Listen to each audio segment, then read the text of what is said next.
Kid Craddock in the morning. The Showbiz Top 5. Hey, it's Kelly Rasberry with the Showbiz Top 5. It is Tuesday, April the 27th. Katherine Jackson is cleaning house and kicking out some grandkids in the process. Now, she has had custody of Michael Jackson's 3 children since he passed away last summer, but somehow she ended up with 4 of the grandkids in the house, 2 of Randy's and 2 of Jermaine's.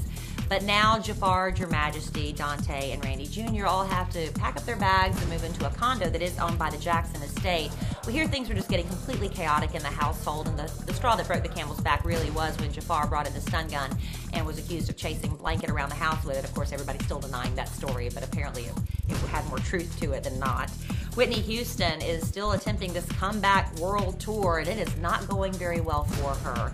Years of drug abuse have pretty much destroyed that diva's voice, but she's still up there trying to get it done, and she was coughing and wheezing her way through one of 3 nights she was scheduled to perform, or is scheduled to perform, at the O2 Arena in London, and fans just started getting up and walking out. It wasn't huge numbers when you have thousands of people sitting in the audience, but a few hundred did leave and were demanding refunds at the box office. Whitney was standing on the stage referring to herself and her voice in the 3rd person and blaming the air conditioning in the arena for her problems that night.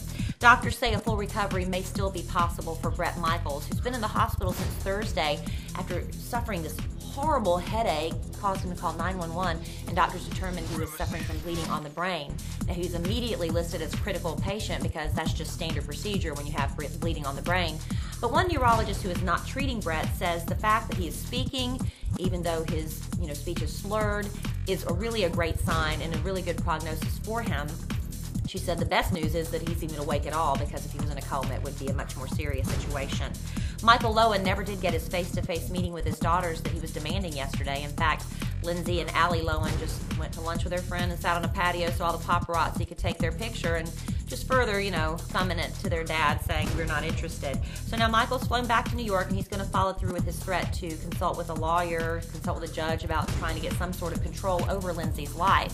In the meantime, he is demanding that Dina, his ex-wife and the girl's mother, sit down for a face-to-face meeting with him, his lawyers, and with Allie. He wants Allie removed from Lindsay's home where she's been living and receiving homeschooling. I wonder how well that's going. But he says if she does not agree, he's got over 100 audio recordings of conversations the 2 of them have had that would be very damaging to Dina.